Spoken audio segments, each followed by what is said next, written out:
Ang Han Dynasty ay isa sa pinakamahalagang imperyo sa kasaysayan ng daigdig at ang pinakamatagal na dinastiyang namuno sa isang nagkakaisang Tsina.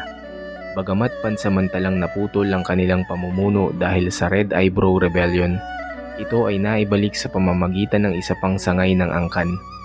Nahahati ang kasaysayan ng Han sa dalawang panahon, ang Western Han o yung dating Han at Eastern Han, ang huling Han, na pinangalanan ayon sa lokasyon ng kabisera.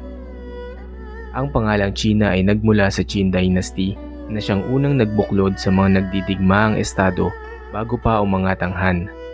Sa kasalukuyan, mahigit 70% ng populasyon ng Tsina na halos bumubuo sa ikalimang bahagi ng sangkatauhan ay kinikilala ang kanilang sarili bilang Han. Ipinangalan mula sa dinastiya at sa ilog Han na nasa gitna ng imperyo.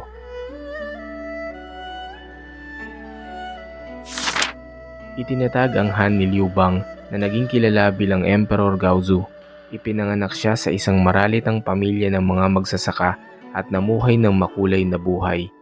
Naging hepe ng baryo, tumakas bilang pugante, naging tulisan, sundalo, general at sa huli ay naging emperador ng pinakamaraming tao sa buong mundo. Nagsimula ang kanyang pag-angat nang siya'y maghatid ng mga bilanggo para sa sapilitang paggawa. Nang makatakas ang isa, pinalaya niya na lang lahat sapagkat alam niyang kamatayan ang parusa sa pagkukulang.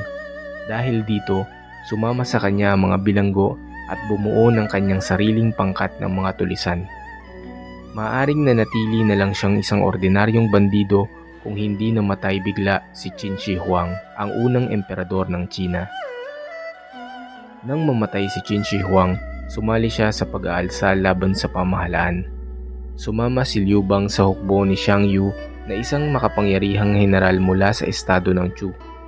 Natalo nila ang pangunahing hukbo ng Qin sa labanan sa Julu, habang si Liu Bang naman ang sumakop sa kabisera at tumanggap ng pagsuko ng huling emperador ng Qin. Ginawaran siya ni Xiang Yu ng titulong hari ng Han, ngunit magkaiba sila ng asal, kaya naman silang dalawa ay naglaban. Si Liu Bang ay maawain sa mga sumuko, samantalang si Xiang Yu ay malupit. Ipinabaon ng buhay ang libu-libong sundalo ng Qin at pinapatay ang pamilya ng hari na sumuko na kay Liu Bang. Tinangkang ibalik ni Xiang Yu ang dating sistemang pyudal, tinawag ang sarili bilang Hegemon King at nagpataw ng matinding takot sa kanyang mga kapanalig. Marami ang nangamba na muling babalik ang kaguluhan ng Warring States period. Samantala, nakilala si Liu Bang bilang mapagbigay at maawain. Pagkaraan ng 4 na taong digmaan, natalo niya si Xiang Yu at noong 202 BC, ipinahayag ang sarili bilang Emperador Gaozu ng Han. Bilang emperador, inuna ni Gaozu ang katatagan at kaunlaran, binaba niya ang buwis, pinalaya ang maraming alipin, binawasan ng hukbo, at itinaas ang karaniwang tao batay sa kakayahan at hindi sa lahi o dugo. Sa paglaon, ito'y naging sistemang civil service examination na nagbigay daan para sa mga karaniwang tao.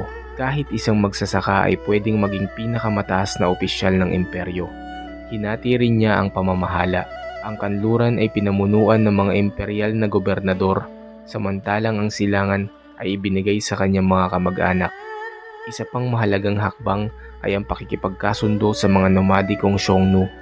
Bagamat kahihiyan ang magbigay ng tao ng tributo ng alak, luho at kababaihan mula sa Maharlika, mas mura ito kaysa walang katapusang digmaan. Dahil dito, muling bumangon ang ekonomiya at populasyon ng Han. Sa panahon ni Emperador Wu, ang ika-7 emperador ng Han, lalo pang lumawak ang teritoryo ng Han. Siya ang kinikilala sa kasaysayan na pinakatanyag na emperador ng Han.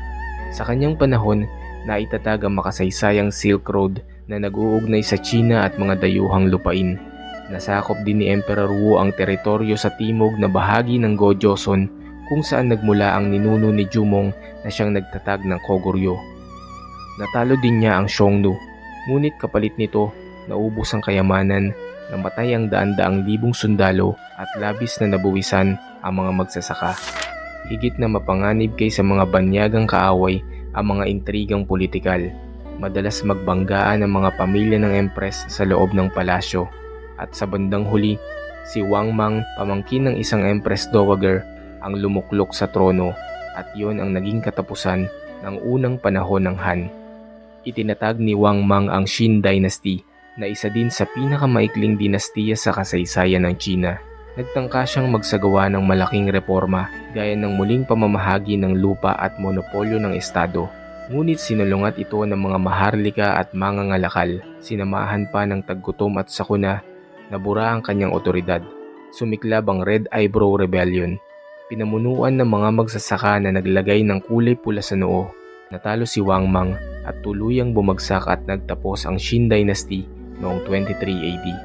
Ngunit pagkatapos ay nagkaroon ng iba't ibang nag-aagawang hari. Matapos ang mga labanan, nanaig si Emperor Guangwu at muling itinatag ang Han Dynasty noong 25 AD. Sa kanyang pamumuno, muling nagkaroon ng kaayusan. Ipinatupad ang reforma sa lupa, pinagtibay ang edukasyon at pinalakas ang sistemang pagsusulit para sa mga opisyal.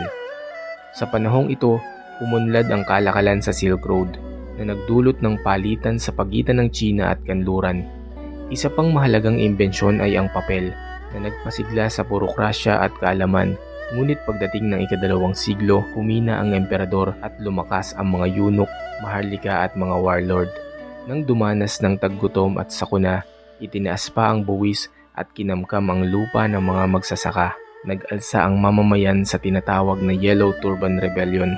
Bagamat natalo, nagdulot ito ng pagbagsak ng sentral na pamahalaan. Ang mga warlord ay naging halos malalayang hari na nag-aagawan sa kapangyarihan.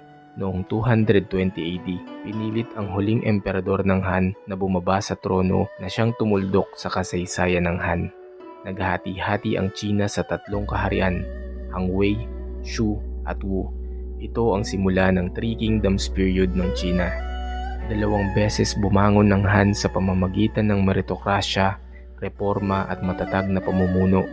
Ngunit 2 beses din itong bumagsak dahil sa korupsyon, intriga at pagkawasak ng otoridad ng gitnang pamahalaan. Ang kasaysayan ng Han Dynasty ay nagtuturo na ang imperyo ay tumatagal kung may mabuting pamamahala at pagpapahalaga sa edukasyon at pagbubukas sa kalakalan.